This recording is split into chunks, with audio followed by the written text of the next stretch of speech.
Michael Jackson's complicated life is under the microscope. Here to discuss this are Stacey Brown, author of Michael Jackson, The Man Behind the Mask, psychoanalyst Bethany Marshall, and Brian Oxman, attorney for the father, Joe Jackson. Welcome to the show, everybody. Bethany, Michael had some strange behavior in his adult life. Do you think that tell me how his childhood determined the behavior of the man? Look, I do know that Michael was severely and traumatically abused by his father, and often abuse victims regress in fantasy to being the child they were before the abuse began. So if the abuse began when he was 6 years old, maybe he wanted to be like a beloved 5-year-old. Michael Jackson organized his whole life around being a little kid, a beloved child, to very disastrous results. For instance, propofol and lorazepam, those are medications that put you in a sleepy state, like a little kid at bedtime. Wow. He never chose an age mate or a sexual partner his own age who could have built a relationship of trust with him and helped him in his life. He was selfish. He only wanted what he wanted. He didn't control himself. If anyone tried to tell him otherwise in terms of what he wanted, it was like off with their heads. Oh, almost like a child's having a tantrum, you mean? Well, he was the king of pop, so he was the king. He set up his household like a palace. He was the child king. He had all the power, but pathological immaturity. So he just banished people from the kingdom who disagreed with him, and that's why he never got treatment. Brian, why are you laughing?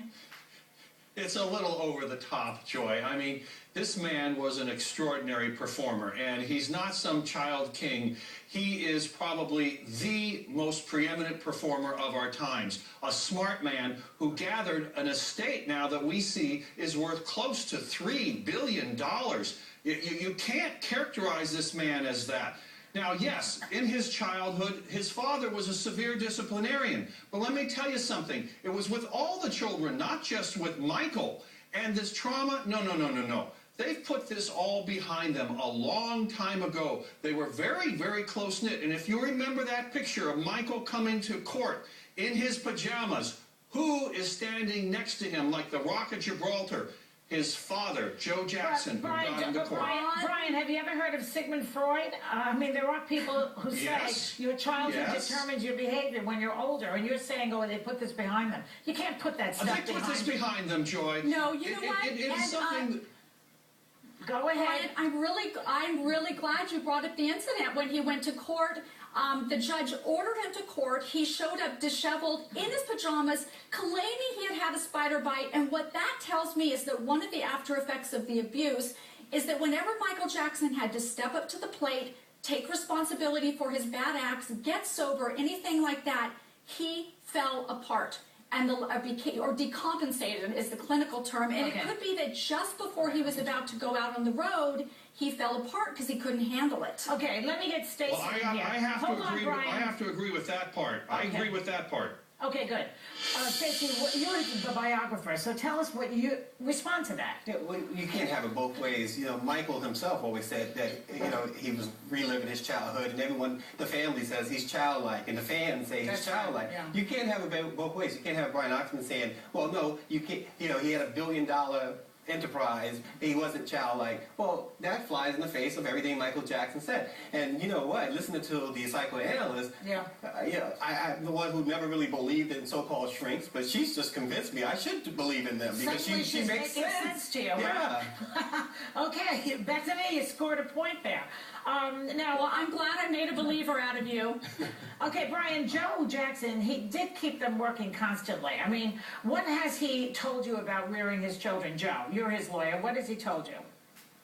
Well, it's so strange, Joy. He has become the rock of this family. In the midst of all of this emotion and the death of Michael Jackson, how he has really held this family together.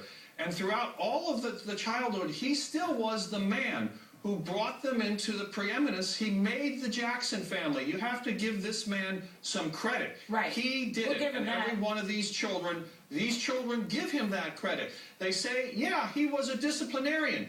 He didn't want them to die on the streets of Gary, Indiana, being shot. It was the murder capital of the world. And you know something? He succeeded. And as a father, he's got to be proud of that. Bethany, can you respond to that? In other words, the guy is a strict disciplinarian, and that kept them safe at home. It's kind of ironic and an oxy sort of moronic statement, isn't it? Well, obviously he gave them a better life materially. Oh, Brian. Okay, he gave them a better life materially, but psychically it was a really tragic situation for Michael. For instance, he fused the idea of being a great performer with the idea of being loved, like the two were one and the same. That's what we often see with child actors. So what did he do when he was drugged up and high? We heard the recordings played in court. He said, I'm going to be the greatest entertainer of all time. Yeah. But at the same time, he was drugged up and he couldn't manage his feelings. Yeah. Well, I mean, what about the, Bethany, or anybody really can answer this, what about the childlike way he spoke? Now, if you listen to the audio tape of him slurring, he has a very deep voice, which is the real voice of Michael Jackson. That, you know, when I heard that audio tape, immediately for me, I said, that's Joseph Jackson. He sounds just like, that's the real Michael Jackson's voice. That's the real Jackson voice. Oh. And this whole idea, you know, we talk about Joe, and I'm not here to vilify Joe.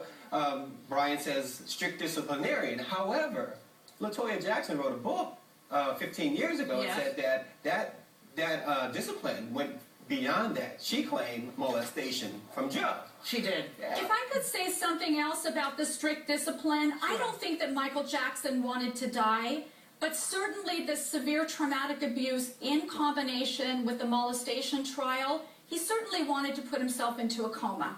Well, and by that I mean he wanted to render himself into a state where he could not feel anything. Brian, do you want to respond to what Stacey just said about the molestation charges from LaToya? I've talked to LaToya about this so much, and she says, look, you've got to read the book. Joe Jackson hit the family members. She says that. She called it a molestation. It was not so much sexual. You got to read that book. And she was not excluded from any of that. She did not call it brutal. She did not call it vile. She just said this was the discipline that her father imposed upon the entire family. And he never sent one of them to the hospital, and he never scarred a single one of them.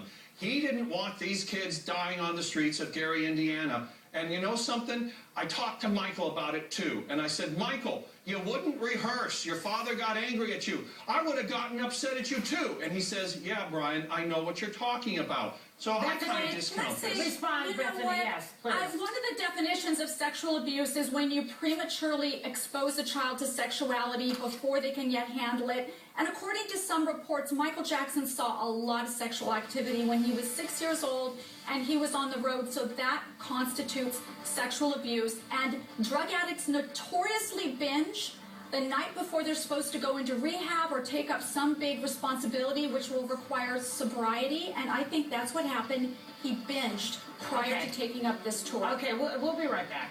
We'll be right back.